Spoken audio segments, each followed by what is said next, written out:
Welcome back to The Explainer. So glad you're here. Today, we're diving into something that honestly affects every single one of us every single day. We're tearing apart the science of human performance. And spoiler alert, everything we've been taught about what actually drives us to succeed, yeah, it's probably completely wrong. Okay, let's dive into this. Seriously, think about it for a second. What actually gets you out of bed at 6 a.m.? I mean, some of you are voluntarily getting up to go for a run in the freezing cold. Absolute madness, right? Or maybe you're the type to stay up until 2 a.m. obsessively finishing a project that literally no one assigned to you. Why do we do it? Something is pushing us, and today we're figuring out exactly what that something is. Researchers actually have a name for this. They call it your quiet engine. Look, we're all in the driver's seat of our own lives, right? But there is this engine constantly humming quietly right beneath the surface, and honestly, we rarely pop the hood to look at it. For some people, that engine runs purely on money. For others, it's curiosity, fear, maybe pride, or just that deep need to be needed. Some of us are chasing praise, while others are just chasing a little bit of peace. And there's no right or wrong here. But here's the catch. Most of us never actually stop to ask what's pumping through our own fuel lines. Once you figure out your specific engine, the rest of your life just makes a whole lot more sense. But before we can find your real engine, we've got to dismantle a couple of the fake ones society handed us. First up, false engine number one, the talent myth. Literally, since kindergarten, we've been told that raw, natural intelligence is the golden ticket to achievement. You're either a math person or you're not, right? Well, science paints a radically different picture. To really get this, let's look at Angela Duckworth's story. It's absolutely fascinating. At 27, she left a super high-paying, ultra-demanding job in management consulting to do something that is frankly way harder. She became a 7th-grade math teacher in the New York City public school system. She handed out the usual quizzes, the tests, the homework. But when she started grading them, she noticed a pattern that just completely blew up her expectations. Her absolute highest IQ students, they weren't always doing that well, and her top performers weren't always the naturally gifted kids.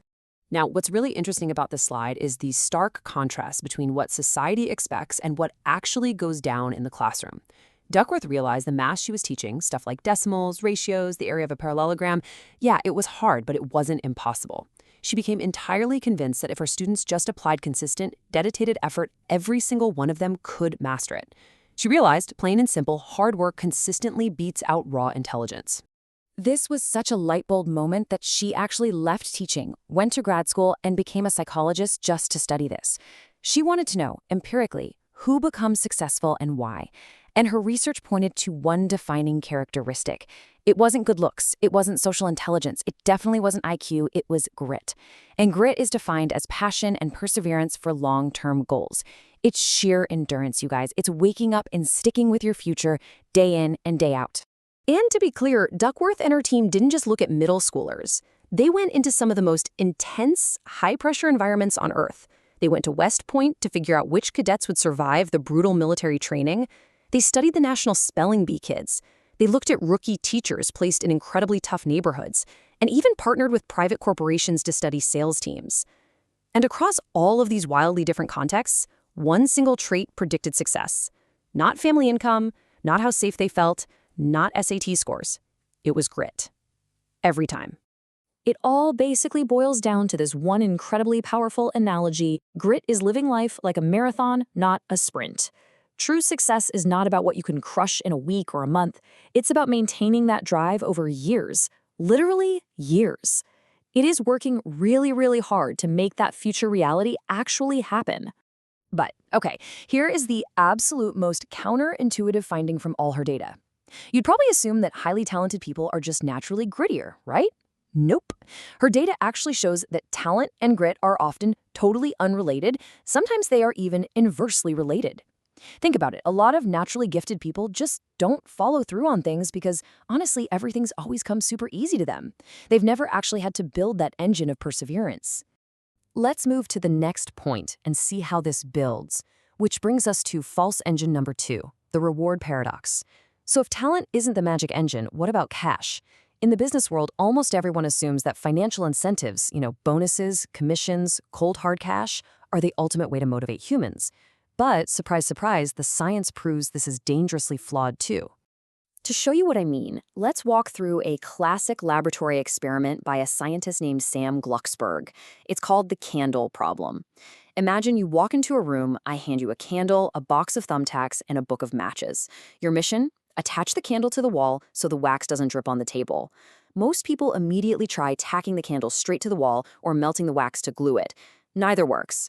To solve it, you have to overcome what psychologists call functional fixedness. You have to look at the box holding the tacks and realize, wait a second, this isn't just a container. It can actually function as a platform for the candle. So Glucksberg did something brilliant here. He told his participants he was going to time how fast they could solve it. But for one specific group, he added financial stakes. He said, hey, if your time is in the top 25%, you get $5. If you're the absolute fastest today, $20. Now, logically, you'd bet good money that this group would crush it, right? You incentivize people, you sharpen their focus, their creativity accelerates. That's Business 101. But wait for it. Here is the shock value. 3.5. It actually took the group with the financial reward, on average, 3.5 minutes longer to solve the puzzle. 3.5 minutes longer. The cash incentive didn't sharpen their thinking at all. It completely dulled it. It literally blocked their creativity. And before you think, oh, that's just a weird, isolated puzzle trick, it's not. Economists at the prestigious London School of Economics, we're talking heavy hitters here, analyzed 51 different studies of pay-for-performance plans inside real corporations, and their conclusion? They found that financial incentives can consistently cause a negative impact on overall performance. Let that sink in. There is a massive, glaring mismatch between what science knows and what business actually does. Which leads us perfectly into the work of researcher Dan Pink. We have to look at the difference between extrinsic and intrinsic motivators. Extrinsic motivators, those are your if-then rewards. If you do X, then I'll pay you Y. Now, these work perfectly fine for super simple repetitive tasks with one clear solution. But for creative problems, things that require outside-the-box thinking, those if-then rewards actually narrow our focus. They destroy that open-minded thinking we need to actually innovate. Real groundbreaking performance is driven by intrinsic motivation, doing things because they matter, because they have actual meaning. So the crucial point here really breaks down into 3 scientific facts about motivation. Number 1, those classic 20th century business rewards, they have a shockingly narrow band of use. Number 2, for the complex creative tasks we're all tackling today, if-then rewards don't just fail, they destroy creativity. And number 3, the absolute true secret to high performance isn't carrots and sticks.